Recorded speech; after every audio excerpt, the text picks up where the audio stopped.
Գյուրջան Կասկադ, հասանելի բնակարաններ 65 ամիս մարման ժամկետով։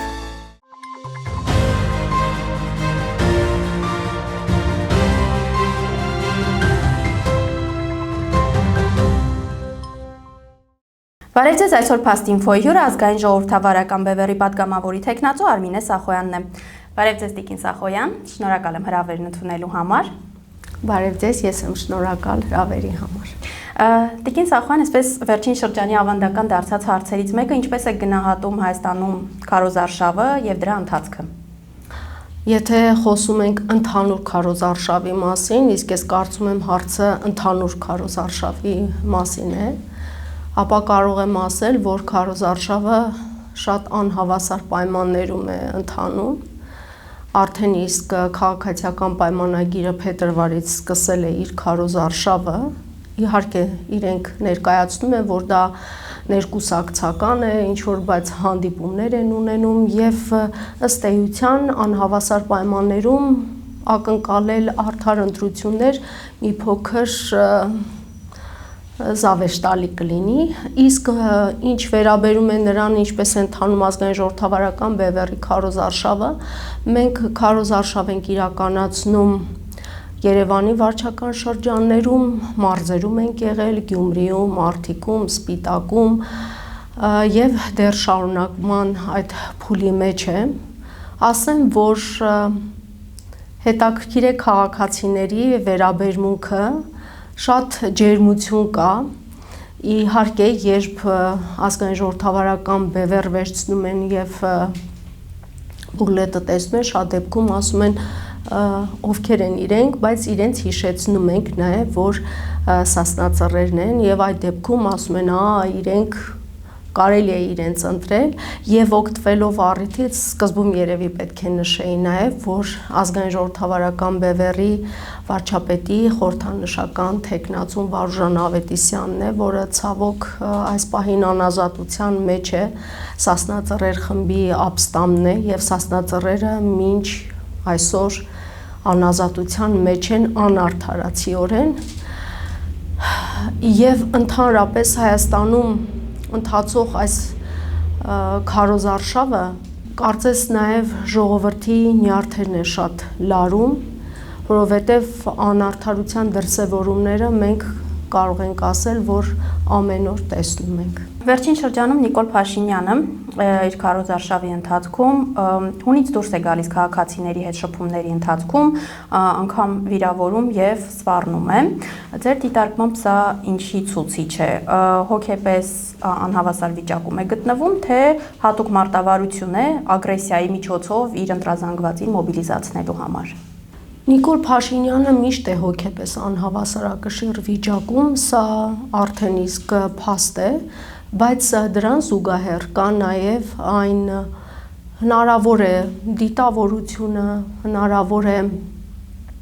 որպես միջոց կիրառումը, որպեսզի վախի մթնոլորտ սերմանի։ Բայց նախ պետք է հասկանանք, ինչ է ասում Նիկոլ Փաշինյանը։ Ասում է իբրև թե պետություն է ստեղծել, երբ որ մարդիկ ասում են ինչ է կարել այս 8 տարիների ընթացքում, ասում է պետություն ենք ստեղծել։ Պետությունը, պետության գործառույթներից ամենակարևորը դա քաղաքացիների իրավունքների պաշտպանությունն է եւ անվտանգության պահպանումը։ Հիմա եկեք հասկանանք, ժողովուրդը ինչպես է գնահատում դա։ Պարզ ցույց է տալի ժողովուրդը իր վերաբերմունքը Նիկոլ Փաշինյանին։ Ժողովուրդը չունի իրավունքների պաշտպանություն, ժողովուրդը չունի անվտանգության պահպանություն։ Հետևաբար Փաշինյանի ասած, որ իբրև որ ինքը պետություն է ստեղծել, դա բացարձակ սուտ է։ Եթե մենք նայում ենք դեպքերին մանավանդ 3 մյուս օրը ընդհանրապես ինչ մանավանդ բուն քարոզարշավի ժամանակ, տեսնում ենք քաղաքացիների կամ արտահայտությունը, բայց դրանից հետո ինչ ենք մենք տեսնում, իրավական համակարգը, որը հենց առաջին հերթին պետք է երկրի ղեկավարին զսպի, բացարձակ որևէ միջոցառում չի ձեռնարկում։ Մարդու իրավունքների պաշտպանի գրասենյակը, չգիտես, ձևական է դա, բացարձակ որևէ ընդամենը 3 մի հայտարարություն տարածեց, որ քաղաքական այս քարոզարշավի ժամանակ պետք է բովանդակային լինեն, քաղաքական հարցերի շուրջ պետք է լինեն քննարկումները, իսկ մեկը հարց տա մարդու իրավունքների պաշտպանը, գլխավոր դատախազությունը, քննչական կոմիտեն, ներքին գործերի նախարարությունը ինչ են անում, երբ երկրի առաջին դեմքը բացահայտ ատելության եւ խտրականության խոսք է քարոզում։ Բացարձակ որևէ իրավական գործառույթ կոնկրետ այդ անձի նկատմամբ չկա։ Սա ցույց է տալիս մի բան, որ Հայաստանում չկա իրավական համակարգի նորմալ աշխատանք, իրավական հիմքերի դրված աշխատանք չկա եւ ամբողջ մի պետական համակարգ իր ինստիտուտների հետ միասին սպասարկում է ընդամենը մեկ անձի Փաշինյանի շահերը, ուրիշ ոչ մի բան չեն կարող ասել։ Եվ օգտվելով առիթից ես ուզում եմ հիշեցնել հենց այսօր ազգային ժողովրդավարական բևեռի անդամներից մեկը Տիգրան Դերմոյանը, որը 2024 թվականի ծիծեռնակաբերդի այդ դեպքերով որպես հանցանք էին տեսել իր վարմունքի մեջ, իբրև որ ատելության խոսք է ուրեմն գեներացրել, եթե հիշում եք ծիծեռնակաբերդում 2024 թվականին, երբ Աննա Հակոբյանը եկավ իր երեխայի հետ, այդ գործով է եւ եթե չեմ սխալվում 329 հոդվածի առաջին մասով սահմանվեց, որ Տիգրան Դերմոյանը ճանաչվում է մեղավոր։ Այնինչ նախ առաջինը դա պետք էր այդպես էլ վկաները չկային, որ ապացուցեին, որ հենց Տիգրան Դերմոյանն է այդ գոչուները արել եւ այնտեղ բոլորը մասսայաբար գոռում էին Նիկոլ Թշնամի, Նիկոլ Դավաճան եւ ասում էին այն ինչը որ կա։ Հիմա հետաքրքիր է, եթե Փաշինյանը ասում է, որ բոլորիդ ինչ բառերն եմ ուզում, ճիշտն ասած այնքան ինձ համար նույնիսկ չգիտեմ չեմ կարողանում ես ընդունել, որ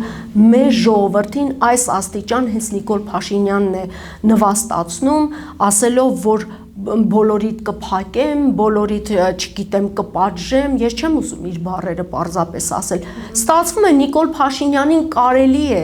ատելություն եւ խտրականություն քարոզել, Նիկոլ Փաշինյանին կարելի է արցախցիներին թիրախավորել, Նիկոլ Փաշինյանի կնոջը կարելի է իմանալով, որ այդ պահին ազգային ժողովրդավարական բևեռը գտնվում է ծիծեռնակաբերդում եւ չի հանդուրժելու Դավաճանի կնոջ ներկայությունը,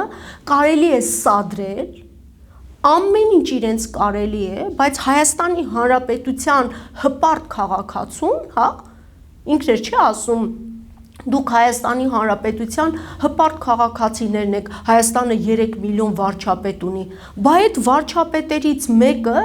եւ շատերը կանգնում են ասում են այն ճշմարտությունը ինչը որ կա, ինչու է այդ մարդկանց անմիջապես կալանքի տանում, ներողությունը եւ իրեն կալանքի չեն տանում, որովհետեւ Նիկոլ Փաշինյանն ասել է, որ հպարտ քաղաքացիները դա իր ընտրազանգվածն են, իսկ նրանք ովքեր իրեն չեն ընտրում, դրանք շուն եւ շանգյալներն են։ Հպարտ քաղաքացիները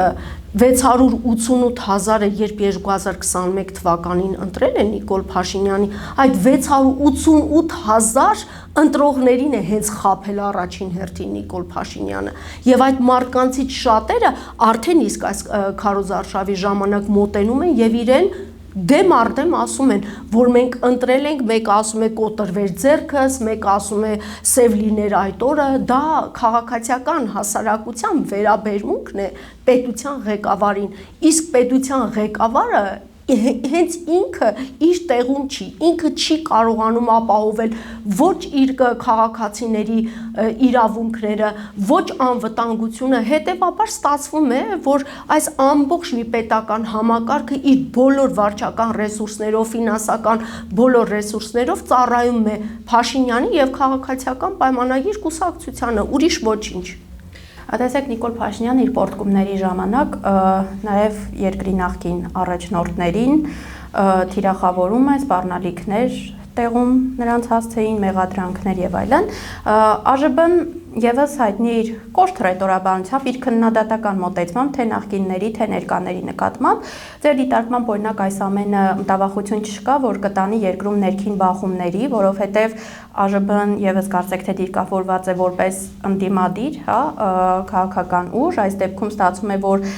եւ ընդդիմադիրների մի մասը եւ իշխող քաղաքական ուժը թիրախավորում են այսպես կոչված նախկիններին։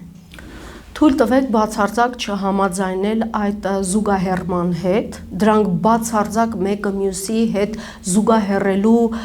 ինչ որ հատմանկետ անգամ չունեն, որովհետև ազգային ժողովրդավարական բևեռը ասում է, որ նախկինները, ովքեր այս տարիների ընթացքում կառավարել են մեր երկիրը եւ մենք եկել ենք նաեւ հասել ենք նրան, որ Նիկոլ Փաշինյանն ենք ունեցել, պետք է իրավաքաղաքական գնահատական տրվի անցյալին, այսինքն բոլոր կառավարող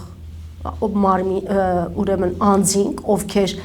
մինչ Փաշինյանն էլ ներառյալ, ովքեր դա ոչ նախկին, ոչ ներկան է, մենք ոչ միայն նախկիններին, այլև ներկային ենք ասում, ոչ, ասում ենք, որ պետք է իրենց արած հանցանքների համար պատասխան տան, բայց դա բացարձակ չի նշանակում եւ ըստ էության երբեք ազգային ժողովրդավարական բևեռը չի կանգնել եւ որևէ մեկի ուրեմն խորհրդի անդամների ուրեմն շուրթերից նման հայտարարություն չի եղել եւ ոչ էլ պաշտոնական հայտարարություն է եղել, հա, որ մարդկանց կծեփենք պատերին, կփռենք ասֆալտներին, կսատկացնենք, բացարձակ դա նույնը չէ, այսինքն ազգային ժողովրդավարական բևեռը ասում է, որ անցյալի իրավաքաղաքական գնահատականը պետք է տա իրավական հիմքերով, կա դատական համակարգ, կա իրավական համակարգ, դրանից ելնելով պետք է այդ ուրեմն գնահատականին եւ արդյունքին գանք եւ ոչ թե առանց հիմնավորման մենք կանգնենք նման հայտարարություններ անենք։ Իսկ Փաշինյանի ասածը, ուրեմն երբ որ ինքը անընդհատ շեշտում է նախկինները 8 տարի, Փաշինյանը արդեն իշխանության գլխին է, հա? Փաշինյանը եւ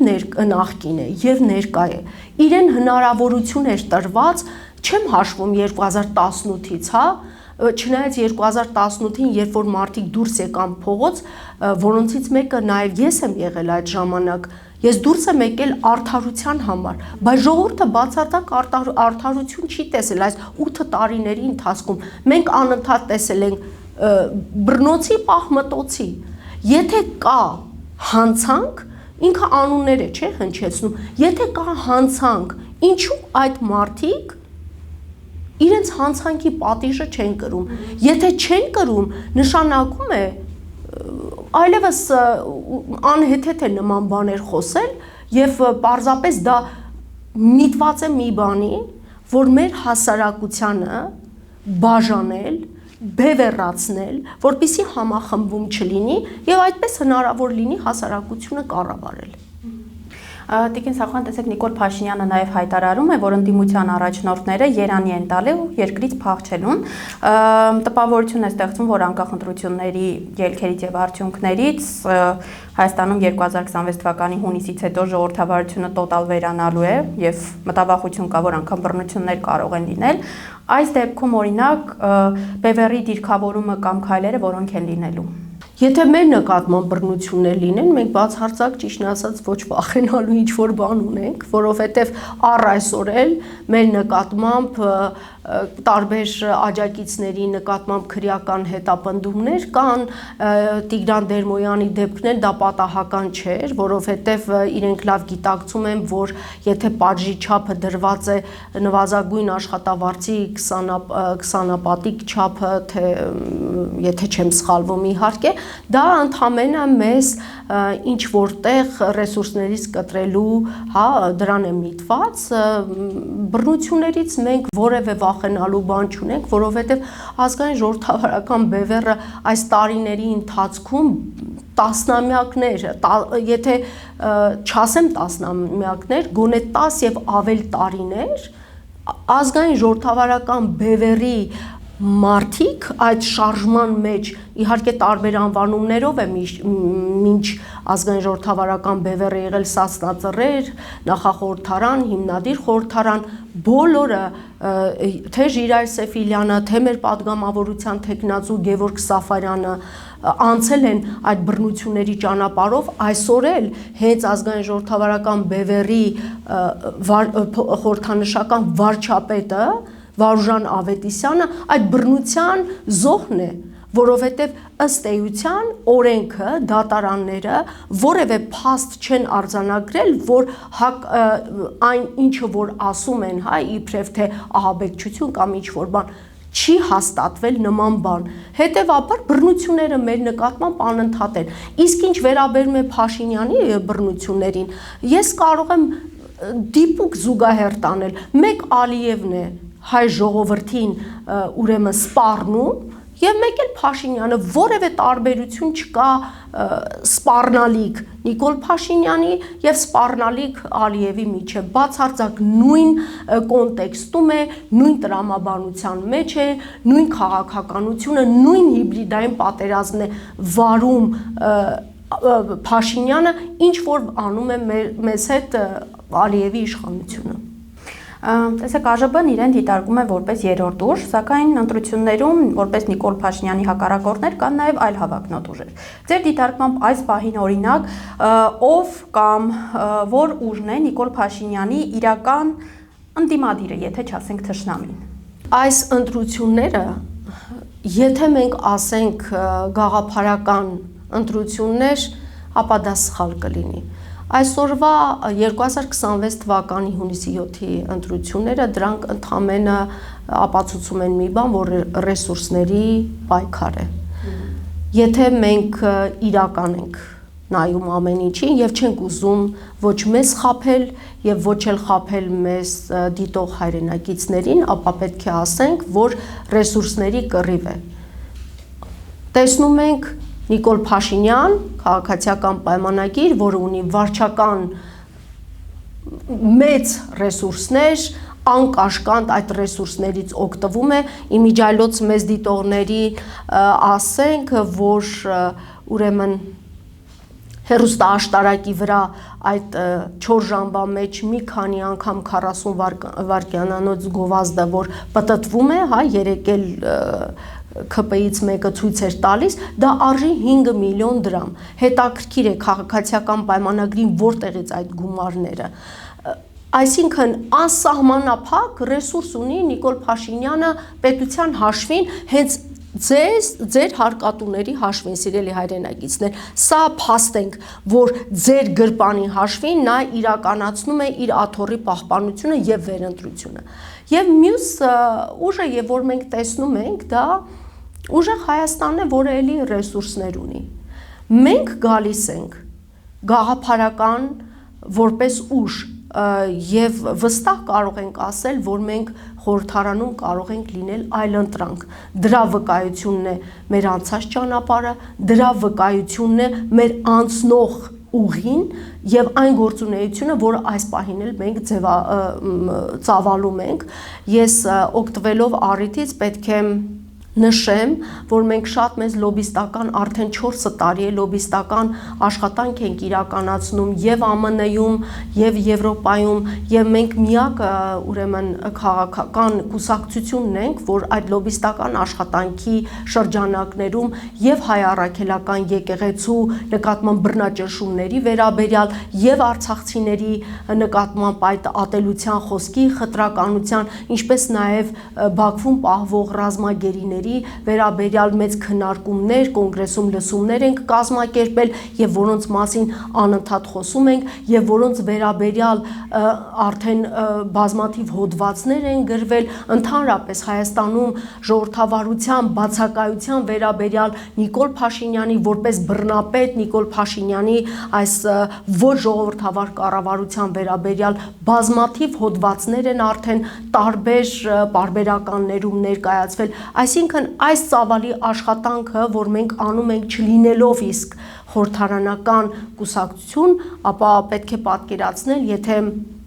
մենք լինենք խորհրդարանում, ինչ օրենքի նախագծեր մենք առաջ կքաշենք տարբեր հանձնաժողովներում, բարձր մենք ներկայություն կունենանք եւ ի վերջո իրական գաղափարական ազգային հայկական շահը կներկայացնենք եւ միջազգային հանրությանը նաեւ կտեղեկացնենք այն, որ մենք Արցախը դիտարկում ենք Հայաստանի տարածքային ամբողջականության մաս եւ մենք ասում ենք, որ այն 2023 թվականի բռնի տեղահանումը դա ցեղասպանություն էր հայ ժողովրդի հանդեպ, չհաշված մեր մշակութային կոթողների նկատմամբ այդ վանդալիզմը, որը իրականացնում է Ադրբեջանը, այնպես որ հայ ժողովուրդը պետք է գիտակցի, որ ազգային ուժի, ազգային գաղափարների եւ այդ գաղափարները իրականացնելուն հետամուտ լինող ուժի ներկայությունը պարտադիր պահանջ է ազգային ժողովում։ Տիկին Սախան Ժիրար Սեֆիլյանը այս իշխանություններից ազատվելու երկու սցենար է նշել։ Առաջինը դա լավ սցենարն է, երբ այդ իշխանությունները կհասկանան եւ կամովին կհեռանան անգամ մինչեւ ընտրությունները, երկրորդը դա հետընտրական պայքարի, այսպես կոչված վատ սցենարն է։ Ակնհայտ է, որ լավ սցենարը հայ ժողովրդին չի սպառնում, վատ սցենարի դեպքում դուք ելքերը ինչպես եք պատկերացնում։ Չենք կարող ասել, գիտեք, լավ սցենարը, որը նրանով էր, որ մինչև հունիսի 7 հնարավոր է հայ ժողովուրդը այնքան իրոք ցասումը եւ ատելությունը, այդ բացահայտ ատելությունը այնքան լինի, որ չենք էլ կարող, չգիտենք Նիկոլ Փաշինյանի առողջականի հետ անգամ ինչ կլինի, որովհետև այդ պորտքումները ի վերջո իր առողջությանն էլ են վնասում։ Իսկ հետընտրական զարգացումներ հնարավոր են լինել հետընտրական զարգացումներ, մի բան պետք է հստակ հասկանանք, նայելով այս ողջ ուրեմն արդեն 12-րդ օրն է, չէ՞ այսօր 12-րդ օրն է, այս ընթացքին հետևելով եւ վերլուծելով հասկանում ես մի բան, ժողովուրդը չի ընդունում գերակշիռ մասը ատելություն եւ զզվանք ունի Նիկոլ Փաշինյանի նկատմամբ։ Հետևաբար դա ինչի է բերելու, որ հունիսի 7-ին եթե անգամ, որը բացառված չէ, կենտրոնական ընտրական հանձնաժողովը գեղեցիկ նկարչություն անգամ անի թվերը նկարի, միևնույն է ժողովուրդը չի հանդուրժելու, որովհետև հայ ժողովուրդը քաջ գիտակցում է, եթե Փաշինյանը վերընտրվեց, մենք ունենալու ենք սահմանադրության փոփոխություն, բայց սահմանադրության փոփոխության մեջ ինչ է արվելու, անկախության հռչակագրի հղումը հանվելու է, Արցախի հարցը արդեն ընդհանրապես համարվելու է փակված, իսկ եթե մենք կորցնում ենք Արցախը, մենք կարելի է ասել կորցնում ենք նաև Սյունիքը։ Այսօր Սյունիքում 381, կարծում եմ չեմ սխալվում, հենակետեր կան, ադրբեջանական հենակետեր են դրանք, որոնցից 327-ը ստեղծվել են 44-օրյա պատերազմի հետո։ Դուք պատկերացնում եք, ամբողջ Սյունիքը օղակի մեջ է վերցված։ Եվ ինչպես ենք մենք պատկերացնում, որ Նիկոլ Փաշինյանի վերընտրվելուց հետո մենք կարողանալու ենք պահել Սյունիքը։ Ինչպես ենք մենք պատկերացնում, երբ հանձնվի Տիգրանաշենը, նա գեղեցիկ փաթեթավորում է անում սահմանազատում, սահմանագծում, իսկ սահմանազատումն ու սահմանագծումը հետաքրքիր է, որ սահմաններով են արվում, ինչ միջազգային չափանիշներով են արվում, ինչ քարտեզներով են արվում, քարտեզների ինչ նկարագրությամբ են արվում, բացարձակ տեղեկացված չենք եւ ավելին Սրբուի Գալյանը արդարադատության նախարարը դեռ մարտին ասում էր, որ սահմանադրության մեջ փոփոխությունները արդեն իսկ մարտին կհրապարակվի։ Հրապարակվել է, չի հրապարակվել, այսինքն մենք եթե թույլ տվեցինք Նիկոլ Փաշինյանի վերարտադրությունը, ապա մենք պետք է պատրաստ լինենք հերթական զիջումների, եւ դա ուղղակի զիջումներ չեն, դա հայրենիքի կորուստ է, որը հայ ժողովուրդը պետք է թույլ չտա, որովհետև հայ ժողովուրդը իր հողը, իր հայրենիքը պահելու համար պատրաստակամ է իր որդիներին զոհել, իսկ այդ հողը ներծծված է ամեն մի հայ տղայի արյունով եւ մենք պարզապես պետք է թույլ չտանք, որ Ալիևի կամակատարը վերընտրվի։ Տեսեք, նույն Ժիրայր Սեֆիլյանը օրինակ նշում է, որ Հայաստանի նման փոքր պետություններում ներքաղաքական գործընթացները պայմանավորված են արտաքին ազդեցություններով եւ տարբեր ուժային կենտրոնների միջև պայմանավորվածություններով։ Իսկ այս դեպքում հարց է առաջանում 2026 թվականի հունիսի ընտրությունները արդյոք ձևական բնույթ չեն կրում, եթե պիտի արտաքին ուժերը որոշեն ընտրությունների օրինակ ելքը կամ ներքաղաքական գործընթացների ելքը եւ ձեր դիտարկմամբ այդ որ ուժերն են, որ հիմա պետք է որոշեն, թե ինչ է տեղի ունենալու Հայաստանի հետ 2026-ի հունիսի 7-ից հետո։ Ընդհանրապես Հայաստանը որպես սուբյեկտ ինքնիշխան չէ։ Եվ հետևաբար բնական է, որ Հայաստանում արտաքին ազդեցության կառավարումը ազդում է ներքաղաքական process-ների վրա։ Եթե մենք մինչ 44 օրյա պատերազմը մինչ ասում էինք, որ ազգային ժողովրդավարական բևեռն էլ, որ անպայման ասել է, եթե դուք հետևած լինեք մեր ուրեմն ցույցերին, որ մենք արել ենք, դա ապագաղութացումներ, այսինքն Ռուսաստանից պոկվելը, ինքնիշխանություն ձեռք բերելը, ապա 44 օրյա պատերազմից հետո եւ մասնավորապես ռուս-ուկրաինական պատերազմից հետո, երբ մենք տեսնում ենք, որ անընդհատ կարելի է ասել ամեն տարի, ամեն տարվա մեջ նույնիսկ կարող ենք նշել ամիսներով մենք տեսնում ենք ռուսական կայսրության թուլացումը եւ իսկ մեր պատմությունը մեզ վկան է նրա, որ երբ ռուսական կայսրությունը թուլանում է, իր տեղը զիջում է թուրքական կայսրությանը։ Եվ հիմա դա հենց այդ կոնտեքստում է, որ քանի որ Ռուսաստանը բնական է պատերազմ է եւ թույլ է այնքան, որ խնդիր ունի լուծելու եւ հարձակումները տարբեր կողմից են, ԱՄՆ-ն է տնտեսական եւ արևմուտքն է իր վրա տնտեսական ուրեմն այդ արգելքները դրած, բացի դրանից Ուկրաինան ի վերջո արդեն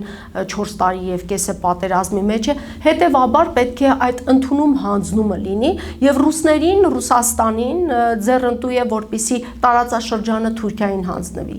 Եվ հենց դրանից ելնելով է, որ մենք տեսնում ենք բացահայտ խառնվելը Ադրբեջանի եւ Թուրքիայի խառնվելը Հայաստանի ներքին գործերին, եթե մենք հիշենք տարբեր ուրեմն հայտարարությունները, թե Թուրքիայի կողմից արված, թե Ադրբեջանի կողմից արված, մասնավորապես անցյալ տարի էր դեռ, որ խոսվում էր, որ եթե ընտրություններ լինեն, եթե հանկարծ սպառնալիք լինի Նիկոլ Փաշինյանի իշխանությանը, անգամ Ադրբեջանը պատրաստ է ինչ-որ ուժեր բերել եւ կենտրոնացնել Հայաստանում, որպեսզի վտանգ չլինի Նիկոլ Փաշինյանին, իր ուրեմն անձնական անվտանգությունը ապահովի, բացի դրանից, եթե մենք նայում ենք Փաշինյանի գործողությունները, ինչ խոսում է Բաքուն, կարելի ասել ժամեր անց մենք տեսնում ենք խոսում է պաշտոնական Երևանը, որևէ հակադարձում չկա, անգամ Փաշինյանը երբ որ ասում է արևմտյան Ադրբեջանը ասում է դա կեղծ իբրև 3 էր, կարծեմ, չգիտեմ, միգուցե լավ չի հիշեմ, երբ որ մոտեցավ քաղաքացիներից մեկը եւ ասում էր, որ Ադրբեջանի նկատմամբ չկա արևմտյան Ադրբեջան, ուրեմն 300,000 ադրբեջանցիների Հայաստան բերել, ինքը ասում էր ինչ եք խոսում, դա չկա, բայց կա դա, որովհետև անցյալ տարի իսկ 2025 թվականի հունիսի 21-22-ին, երբ Ստամբուլում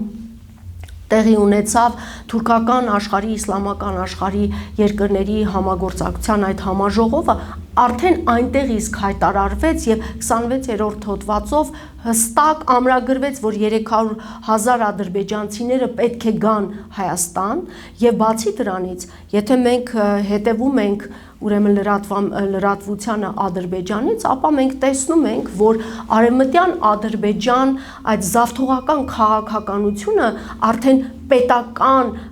ուրեմն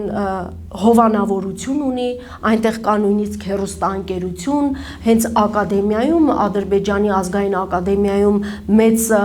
գիտաժողով տեղի ունեցավ, այսինքն այդ ամենը քննարկվում է պետական մակարդակով։ Իսկ Փաշինյանը պարզապես ասում է իբրև թե վերածում է դա ադրբեջանական նարատիվի, դա բացարձակ նարատիվ չէ, դա պետական քաղաքականություն է, որը Ադրբեջանը ուղիղ իրականացնում է Հայաստանի եւ հայ ժողովրդի դեմ եւ Փաշինյանը դրա իրականացման գործիքն է, այնպես որ մենք տեսնում ենք, որ Թուրքիայի եւ Ադրբեջանի ներգործությունը Հայաստանի ներքաղաքական process-ներում ակնհայտ են եւ մենք պետք է պարզապես թույլ չտանք, որ Ալիևի կամակատար Փաշինյանի վերարտադրությունը հունիսի 7-ին լինի։ Ընտրություններից հետո հետընտրական զարգացումների փուլում, օրինակ ԱԺԲ-ի ներսում արդեն կա որոշակի այսպես կարծիք, պայմանավորվածություն, թե ում հետ, որ ուժի հետ կարող է հնարավոր դաշինք կազմել։ Մեր կուսակցությունում նման քննարկումներ չկան, որովհետև նախ առաջինը հունիսի 7 միջև դեռ շատ ժամանակ կա եւ մենք տեսնում ենք ամեն օր իրավիճակ է փոխվում եւ նաեւ պետք է մի բան հաշվի առնենք, որ աշխարհաքաղաքական զարգացումներն էլ ինչպես քիչ առաջ ասացինք, մեծ իրենց ազդեցությունը եւ ներգործությունը ունեն Հայաստանի ներքաղաքական process-ների մեջ, մենք Իրանի հարցը պետք է տեսնենք, թե ինչպես է լուծվում, որովհետեւ Իրանի համագործակցությունը ԱՄՆ-ի հետ շատ ազդեցություն իր դրական ազդեցությունը կունենա Հայաստանի վրա, այնպես որ այդ քննարկումների մասին խոսք չկա դեռ մեր կուսակցությունում մի բան հստակ եկեք փաստենք ազգային ժողովրդավարական բևեռի օրակարգում արդեն տարիներ շարունակ Նիկոլ Փաշինյանի հեռացումը օրակարգ է եւ այդ օրակարգի շուրջ է որ մեր հետագա գործողությունները կազմակերպվելու են եւ ամենակարևորը մեր կարգախոսն է հավատ, հայրենիք եւ ինքնիշխանություն։ Ինքնիշխանությունը ազգային ժողովրդավարական բևեռի համար դա առանցքային է եւ այդ առանցքի շուրջ է կառուցվելու մնացած բոլոր քննարկումները, համագործակցությունները մենք պետք է այժմ աշխատենք եւ մեր ներուժը դնենք ամբողջ ռեսուրսը նրա վրա, որպեսզի մեր քաղաքացիները իրենց վստահության ձայնը տան ազգային ժողովրդավարական բևեռին, որպեսզի ազգային գաղափարները գան ազգային ժողով եւ թույլ տվեք դիմելով մեզ դիտողներին ազգային ժողովրդավարական բևեռը հանդես է գալիս համար 8-ի ներքո, այնպես որ ընտրեք ձեր վստահության քվեն տվեք ազգային ժողովրդավարական բևեռին համար 8։ Շնորհակալ եմ հարցազրույցի համար։ Ես եմ շնորհակալ։ Այսօր իմ հյուրը ազգային ժողովրդավարական բևեռի պատգամավորի թեկնածու Արմինե Սախոյանն էր։ Փաստինֆոյի հաղորդումներին արագ հասանելիություն ունենալու համար կարող եք բաժանորդագրվել YouTube-յան մեր ալիքին։ Համախմբվենք եւ փրկենք հայրենիքը ներքին ու արտաքին թշնամուց։ Մինչ նոր հանդիպում։